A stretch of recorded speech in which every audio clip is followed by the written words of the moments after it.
It's a miracle, guys. It is 71 degrees right now. I am so happy.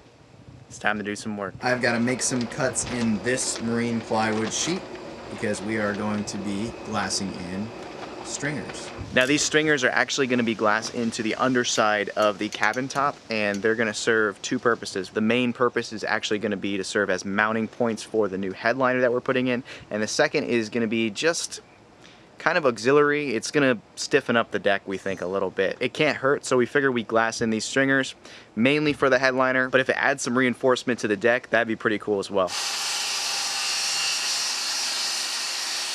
So we got these two pieces of marine plywood that we're going to be using as the stringers that we're going to be glassing over, and we're going to go dry fit them to see if they fit in place. So this is the big stringer, and it's going to go just like this pretty much. However, it needs to be bent. I'm going to scratch the PVC board trying to get it into place, I think. Alright, looks like it is too big. Yeah. So I'll shave a little bit off, I guess. So this is the biggest problem with the PVC board right here, as you can see. I think we can fill that with like spackle and paint, but it's annoying. Side note, I'm sure you guys noticed in the background, those days we weren't filming.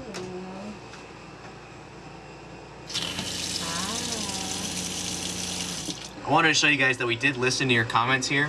We took the pecs off those fittings and we fit on their regular marine hose, and then we used the regular marine hose and an adapter right here to go to the pecs. So as you can see, this is on here with a proper crimp ring, and we also have a valve as well. So everything is a-okay, hunky-dory. We also did shorten this hose as short as we possibly could go so that we have as little stagnant water as possible. These were all suggestions by you guys, so we do listen to our subscribers.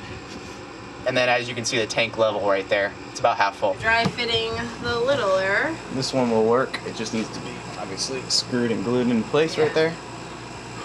And then take two. Jordan shaved a ½ inch off of this one. And that seems to be working. Yeah, it'll go here. It's tight, but and then you just a little bit of force there, but that'll work. I can't do this. We now have a 2x4 help us support. Yeah, that's fine. That'll work. And then this one up here. Oh, I gotta take that screw out. The next step now is actually we're gonna run a round over bit on the router on the outside of this so that, you know, this isn't gonna be, when we lay up glass, this isn't gonna be a sharp edge. But after we round this over, we're gonna sand this just to key the surface. We're gonna thicken epoxy this up here, put a couple screws in there, put this post in here, let the thickened epoxy cure. Once that's cured, then we're gonna go over everything with 2 layers of 24-ounce biaxial and glass this in there, and it'll be a good little support, I think. So the plan is now to round over the sides of these pieces of plywood. We're gonna use this little round over bit here. This is just gonna help with laying up the glass, especially since we're laying it up upside down. It's just anything that we can do to help with getting the glass to conform to where it's supposed to be. It's gonna be a good idea.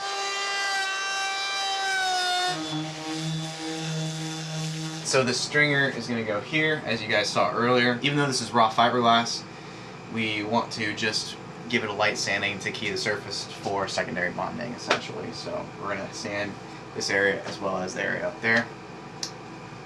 Let's do it. Safety first.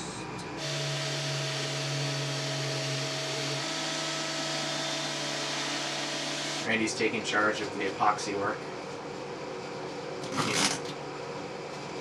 She enjoys working with epoxy.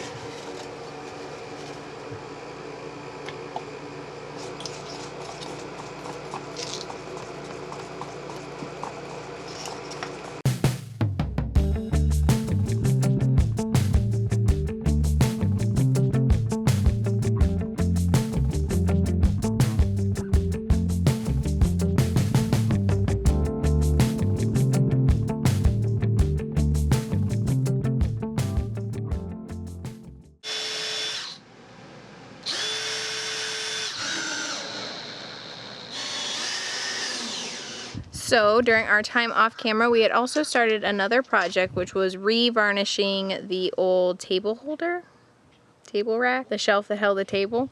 And so this is what it's looking like now. We started re-varnishing it, so we sanded it all down to bare teak. We put a couple coats of varnish on it.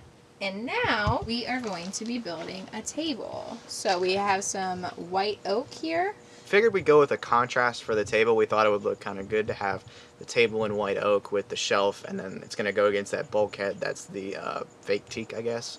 That's the vinyl flooring. So it's going to have the dark teak bulkhead, dark teak shelf, and then the light white oak table, and we think it's going to look pretty good. These are 7 inches wide, and we have to basically take an inch off each because the table is going to be 18 inches. We're going to laminate 3 of these pieces, and the table is going to be 18 inches wide, 36 long, and that's it. It's going to be just a very simple table, and it's going to have a leg that folds out. For now, we just need to laminate these pieces together. We're going to epoxy them together, and then we can continue from there. It'll be nice to actually have a table on the boat. We haven't had a table in so long.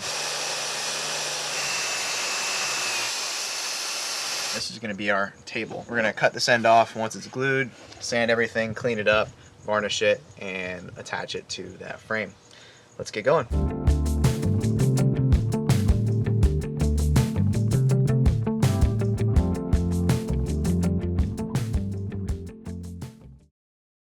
Alrighty guys, so it is the next day and we're getting ready to lay up some glass. Let me show you what we did yesterday. So these pieces of plywood are now fully glued in place. Ready for glass, just need a little bit of a light sanding I think, and then we can lay up some glass on them. And then this is the smaller forward one.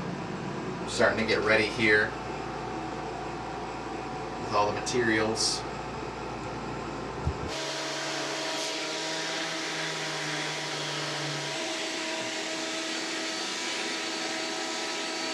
As usual, Randy's on cutting duty.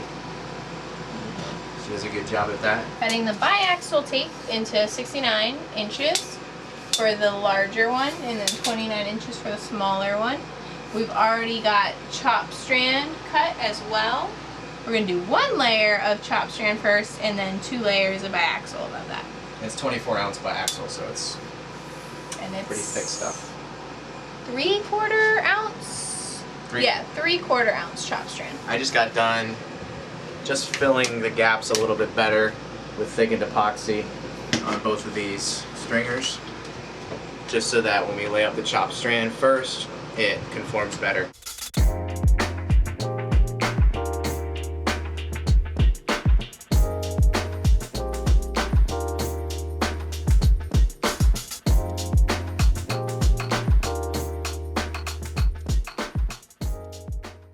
Alright, so we are taking a break because we just got everything done. So as you can see, up there that's done, up there that's done, and we have managed to get epoxy everywhere. So you can take a look at the visqueen catch we have underneath that right there.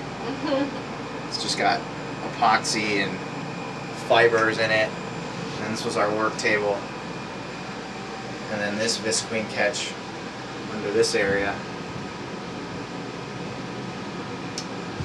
That's just got epoxy all over it.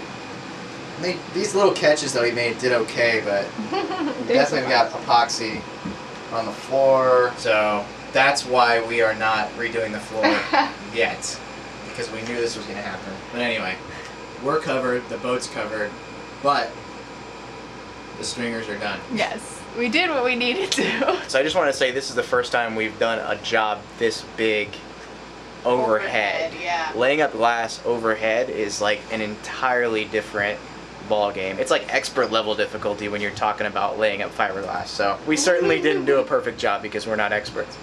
But I think we did an okay job. I think these supports will do exactly what we want them to do. Now we're just going to sit here and kind of babysit these stringers until they cure solid enough that we're confident that the fiberglass isn't going to sag down and ruin what we're doing, because that would be pretty unfortunate. So the stringers up in the boat have dried to a point that we feel comfortable to do some work outside the boat. We are going to work on that table that we laminated up yesterday. Do some cutting, do some sanding, get it ready for varnishing, and you know, hopefully we'll have a table pretty soon. This is the glued up table. as you can see, like, that's what it's going to look like once it's varnished, but that's just all excess epoxy that we kind of have to sand off. But we also have to cut that end here and probably make another cut here. When I tried to break this, the wood broke before the actual seam, so, and the epoxy's still not, you know, fully 100% cured. So yeah, the wood keeps breaking before the seam.